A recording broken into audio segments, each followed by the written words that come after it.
buenas a todos. Pasamos a este día 26 de nuestro itinerario de preparación para nuestra renovación sacerdotal pidiendo un nuevo Pentecostés. Pasamos ya el Ecuador, día 26, y nos vamos acercando con ese deseo grande, pidiéndole al Señor el Espíritu Santo. Y hoy quisiera contemplar Getsemaní y el sacerdote como guerrero, que puede sonar un poco extraño, pero es así, somos guerreros espirituales en un combate muy fuerte. Nos narra el Evangelio en Lucas 22, orad para no caer en tentación. Padre, si quieres aparta de mí este cáliz, pero no se haga mi voluntad sino la tuya. Y un ángel le confortaba en medio de su angustia, oraba con más intensidad, un sudor que caía como gotas de sangre hasta el suelo. Es el combate, es la batalla que Jesús sufrió. Jesús había sufrido en el desierto las tentaciones y el demonio dijo que esperaría hasta un momento más oportuno. Parece ser que ese momento es el momento de Getsemaní, donde nosotros combatimos también y podemos ser el ángel del consuelo o piedra de tropiezo. Jesús dirá, mi alma está triste hasta la muerte, quedaos aquí y velad conmigo. Hoy quisiera especialmente acentuar este aspecto de lucha espiritual, no tanto el del consuelo del ángel como el de la lucha que tenemos que tener.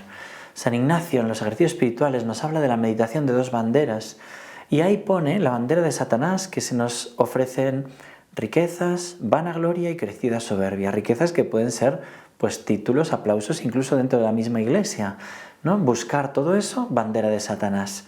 Y buscar pobreza, humillaciones y desprecios. Para de ahí humildad y de la humildad todas las demás virtudes.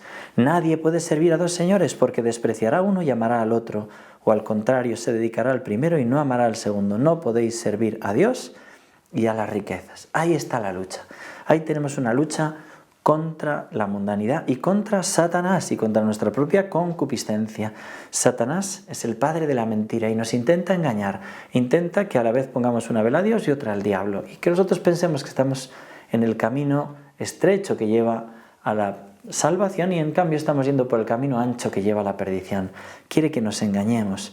Por eso San Ignacio nos hace pedir al Señor que nos alcance gracia para vivir bajo su bandera y primero en suma pobreza espiritual, y si su divina majestad fuere servido, no menos en pobreza actual, en pasar oprobios e injurias para más imitarle, y sobre todo que no caiga en ese engaño, ¿no? Como de la mundanidad, ¿no? Cuando tú ves a Jesús machacado por el peso de nuestras culpas, uno quiere ayudarle a llevar esa carga, ¿no? Quiere consolarle, esa tristeza y esa angustia hasta el extremo. Los místicos, como esta beata Ana Catarina Emmerich, narra el horror de aquella noche, cómo sobre él van cayendo como culpable todos los pecados de la humanidad y cómo se le reprochan también las faltas de sus discípulos. Y dice esta mística, entre los pecados del mundo vi también los míos, todas mis culpas que caen sobre él. Todos los escándalos, las herejías, los cismas, Satanás le arrebata a los hombres y esto le hace sufrir. Le ultrajan a Jesús, las profanaciones eucarísticas, dice todo lo que a lo largo de la historia, ¿no? El escándalo de los niños, él gemía y lloraba, y con él se volvía el consuelo de los ángeles, y ella quería consolarle, ¿no? Nosotros también al ver todo el sufrimiento de Jesús, queremos llorar con él, pero también luchar con él en esta batalla, y con las almas, contra el combate que Satanás nos está acechando, el dragón contra la mujer. Y dice Scott Hahn, que me parece muy interesante esta reflexión, hablando del aspecto militar del sacerdocio, dice, el aspecto militar del sacerdocio se remonta a los mismísimos inicios. Dios ordenó a Adán que protegiera el jardín santuario, debía protegerlo de su profanación, una tarea que no logró cumplir, ya que permitió que la serpiente violara el paraíso. Y va narrando cómo los patriarcas bíblicos actuaban como defensores de sus familias. Abraham declaró la guerra, como Moisés instruyó a Israel en la conquista militar y la autodefensa, y los sacerdotes de Leví, de la tribu de Leví, tenían un papel principal en cualquier batalla: transportar el arca, servir en la presencia del Señor con gritos y trompetas, ¿no? Dice Números 10, cuando el arca se ponía en marcha, decía Moisés, levántate, oh Señor, dispersa a tus enemigos, aleja de tu presencia a los que te odian. Ejemplo de esto es la preciosa batalla de Jericó, ¿no? Con las trompetas, con el arca dando vueltas alrededor de la ciudad. Jesucristo es sacerdote, dice Scott Hahn, pero también es guerrero. Y lo es justamente por ser sacerdote. No usó armas convencionales durante su ministerio terrenal, pero sí que blandió con ferocidad las armas del Espíritu. Su oración en el huerto de Getsemaní se describe tradicionalmente como una agonía, es decir, una batalla, una lucha. Y él habla de conocidos suyos sacerdotes, capellanes de soldados, que tuvieron que luchar y de qué modo se enfrentaron a la batalla. Dice así: fallecieron luchando grandes batallas y, sin embargo, en su combate no dispararon arma alguna, aunque las balas silbaban a su alrededor y corrían el peligro constante de sufrir daños corporales. La batalla que lucharon fue un combate espiritual. No tenían enemigos porque su rebaño era católico, es decir, universal. Abarcaba, por tanto, los dos bandos de cualquier batalla.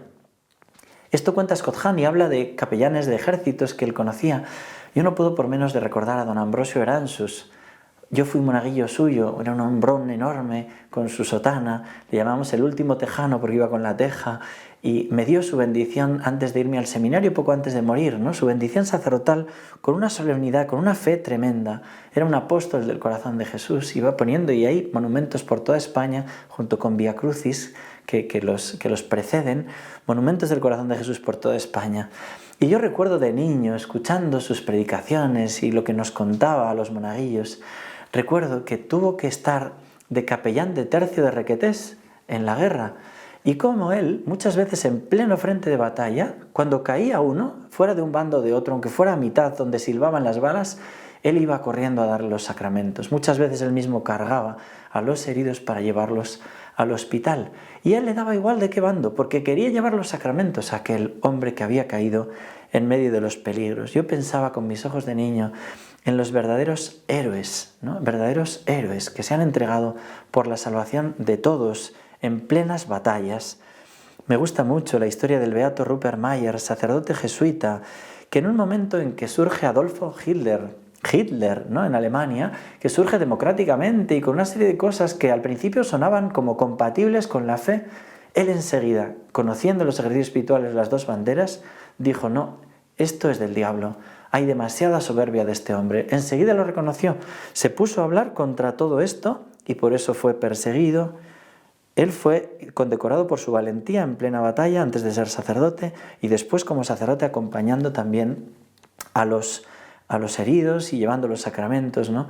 Al final lo llevaron a un campo de concentración donde contrajo una enfermedad. Para que no pareciera como mártir, lo llevaron a una abadía donde finalmente fallecería de un ataque cardíaco fruto del horror que vivió en el campo de concentración.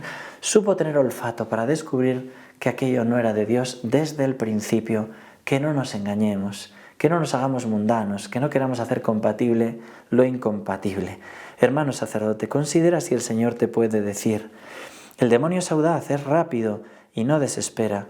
Sobre todo esto, no desespera respecto a vosotros, porque sabe que le queda poco tiempo. Una y otra vez está a la puerta y su mayor festín es un alma consagrada. Su entrada es apenas perceptible, pero en apenas un aliento ha puesto su semilla en cómo os cuidáis unos a otros. Todo depende de que esa semilla eche raíz y mate el alma, o de que ni siquiera encuentre tierra donde poder quedar enterrada. El buen sacerdote debe acudir con frecuencia al sacramento de la confesión y discernir cualquier pequeña tentación para que cuando el enemigo llegue no encuentre abonada la tierra. Luchad para no caer en la tentación, vivid según mi corazón. Y podemos responderle al Señor diciendo: Señor, no permitas que me engañe en tu seguimiento. Dame el buen olfato para distinguir los modos de Satanás, sus tentaciones de aplausos, de vanagloria, de riquezas y soberbia. Hazme humilde y para eso déjame acompañarte en Getsemaní, aunque ello conlleve humillaciones y desprecios, pero que sea cargar la cruz de cada día para ir contigo. Jesús, concédeme también ser el ángel de tu consuelo y no permitas que me quede dormido cuando tú me pides que vele contigo. Pidamos unos por otros, que seamos esos santos sacerdotes, guerreros mansos y humildes de corazón, y para eso que se nos conceda ese nuevo Pentecostés. Que Dios os bendiga a todos.